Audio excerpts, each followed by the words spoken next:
ஒரு சமுதாயத்தினுடைய முன்னேற்றத்தை தடுக்க வேண்டும் என்றால் எப்படி அவதூறுகளை சொல்லி நம்மை அந்நியப்படுத்த பார்க்கிறார்களோ அது மாதிரி இஸ்லாமிய சமுதாயம் முன்னேறாம இருக்கணும் அப்படின்னா அவன்கிட்ட இருந்து கல்வியை பறிக்கணும். நீட் எக்ஸாம் ஏன் கொண்டு வந்தா?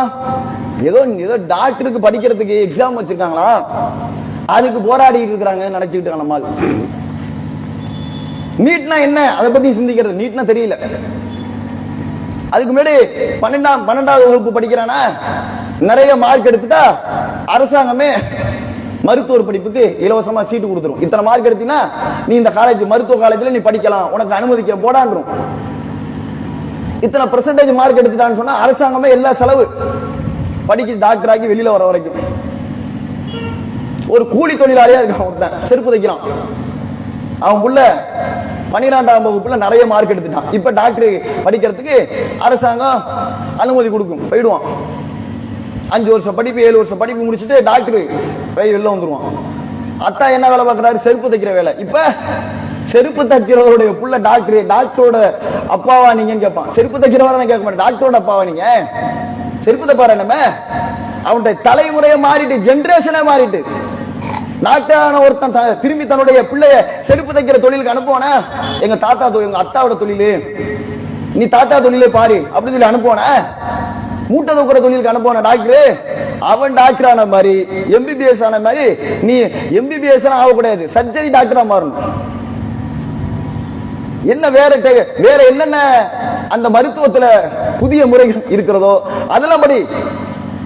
ஹார்ட் ஸ்பெஷலிஸ்டாவா, நரம்பியல் டாக்டராவா, மூளை நரம்பியலாவா, கிட்னி மாற்று அறுவை சிகிச்சை நிபுணராவா, என்ன அதுக்கு மேல இருக்கோ அதுக்கு வா, பொதுவை விட்டு வேலை போ அப்படிமா.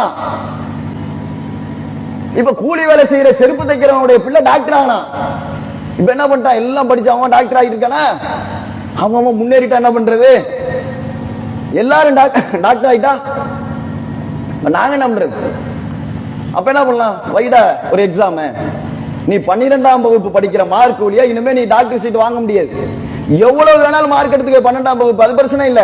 இந்த எக்ஸாம் எழுதிட்டு வா, இந்த எக்ஸாம்ல பாஸ் ஆகணும், இந்த எக்ஸாம்ல அதிக மதிப்பெண் எடுக்கணும், அப்பதான் உனக்கு டாக்டர் சீட் தருவான்ட்டான். அந்த எக்ஸாமுக்கு பேர் தான் நீட், வேற ஒண்ணும் இல்ல. இப்ப என்ன பண்ணுவான்? 12ஆம் வகுப்பு படிச்ச உடனே டாக்டர் ஆகணும்னு ஒரு செருப்பு தைக்கிறவங்க ஆசைப்படுறான். இப்ப நீட் எக்ஸாமுக்கு போகணும்னா கோச்சிங் கிளாஸ் போகணும், மாசம் 5000 கட்டணும். அந்த கோச்சிங் கிளாஸுக்கு ₹1,00,000 வரைக்கும் வச்சிருக்கான். அப்ப என்ன பண்ணுவான்? பெரிய பெரிய வசதியானவன்லாம் தாம்புள்ள டாக்டர் ஆகணுங்கிறதுக்காக வேண்டி 12ஆம் வகுப்புல என்ன வேணாலும் படி, மார்க் பாஸ் ஆகுது அவ்வளவுதான், எவ்வளவு மார்க்லாம் எனக்கு மேட்டரே இல்லை, நீ வெளியில வா அப்படின்னு சொல்லி ஒரு நல்ல கோச்சிங் கிளாஸ் போய் இந்த 50,000 தர்றேன், என் பிள்ளைய நல்லா நீட் எக்ஸாம்ல பாஸ் ஆக வைக்கணும். 12th இங்க படிச்சுக்கிட்டு இருக்கிறப்ப நீட் எக்ஸாமுக்கு அனுப்பிடுவான் கோச்சிங் கிளாஸுக்கு.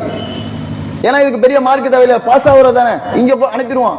மாசம் 50,000 20,000 30,000 1,00,000 கட்டுவான் டாக்டர் ஆகிறதுக்காக, சீட்டை பிடிக்கணும்னு.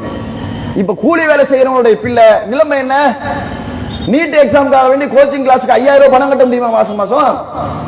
அவர் போறாரு அத்தாட்ட, அத்தா நான் நீட் எக்ஸாமுக்கு போகணும் இருக்கு, டாக்டர் ஆகணும்ட்டு மாசம் ₹5,000 பணம் கட்ட சொல்றாங்க, என்ன கோச்சிங் கிளாஸுக்கு அனுப்புதான் பாரு.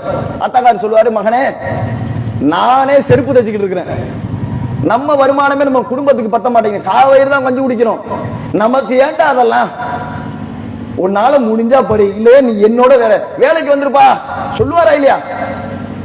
அப்ப கூலி தொழிலாளிகளுடைய பிள்ளைகள், மூட்டத்துக்கு தைக்கிறவனுடைய பிள்ளைகள், ரோடு ஓடுறவனுடைய பிள்ளைகள் டாக்டர் ஆக முடியுமா? வச்சாம் பாரு ஆப்பு.